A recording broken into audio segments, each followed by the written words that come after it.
Have you ever read a poem and thought, I have no idea what the poet is talking about? Or maybe you interpreted it one way, and then everyone else in the room had a completely different take? Here's the thing. Poetry isn't a trap. It's a puzzle. And guess what? Sometimes there's more than one way to solve it. Some poems are open to different interpretations, and that's okay. But if you're one of those people who really struggles to figure out what a poem is trying to say, don't panic. I've got a method that can help. You just have to stay calm. C.A.L.M is an acronym that gives you a simple structure for breaking down any poem. It stands for Context, Annotate, Language, and Meaning. And we're going to use it today to unpack Dulce et Decorum Est by Wilfred Owen, one of the most powerful anti-war poems ever written. Let's get started, and stay calm. Let's begin with the C in calm. Context. Understanding who wrote the poem and why can make everything else fall into place.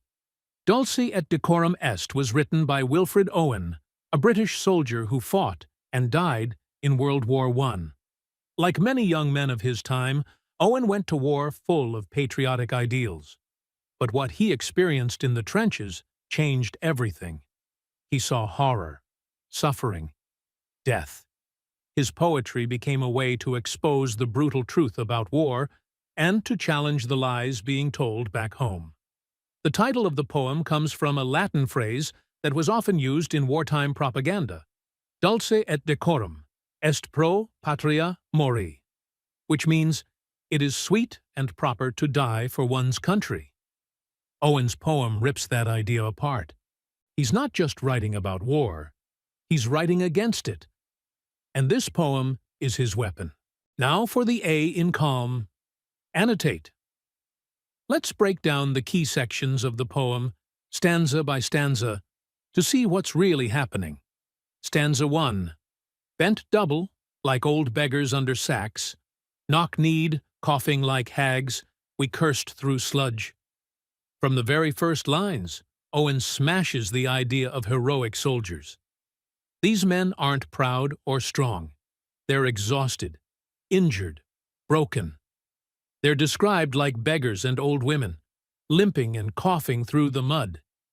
There's nothing sweet and proper here, just misery. Stanza 2. Gas! Gas! Quick, boys! An ecstasy of fumbling. Suddenly, a gas attack. The panic is immediate. Men scramble for their masks, but one doesn't make it in time. Owen describes the soldier as if he's drowning. As under a green sea, I saw him drowning. This moment is raw and terrifying. The gas doesn't kill instantly. It tortures. Stanza 3. In all my dreams before my helpless sight, he plunges at me, guttering, choking, drowning. Owen moves from the battlefield to his nightmares. This isn't just a memory, it haunts him. The soldier's death plays over and over in his mind, and he's powerless to stop it. Final stanza. If you could hear, at every jolt, the blood come gargling from the froth-corrupted lungs. Owen turns directly to you, the reader. He says, if you had seen what I've seen, if you had heard the sounds I've heard, you wouldn't call this war glorious. He ends by calling the Latin phrase a lie. The old lie, Dulce et decorum est pro patria mori. And that's the heart of the poem. Next, the L in calm. Language. Let's explore how Owen uses tone, word choice, and structure to shape the reader's experience. Tone and word choice. The tone is intense, disturbing, and brutally honest. Words like guttering, choking, and froth-corrupted lungs create a disgusting, claustrophobic atmosphere. There's no glory here, just suffering. Even the phrase, an ecstasy of fumbling, mixes panic with irony, showing how chaos replaces control. Structure and rhyme. The poem uses irregular rhyme and rhythm, especially during the gas attack. This reflects the chaos and fear soldiers felt in real time. Lines are disrupted, unbalanced, just like the men Owen describes. That contrast helps break apart the polished, patriotic message people were used to hearing. Poetic devices.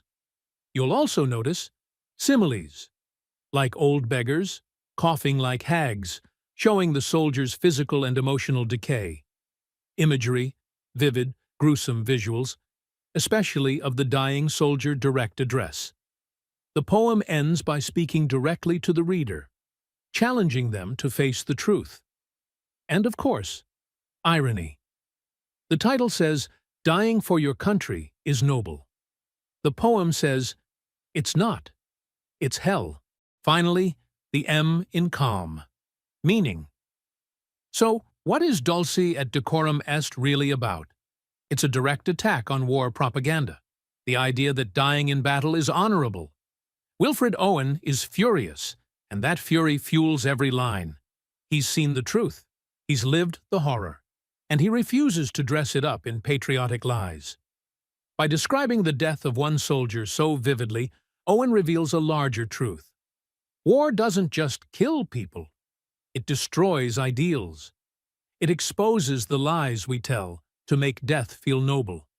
And for Owen, repeating that lie, "It is sweet and proper to die for one's country," is not just wrong. It's dangerous.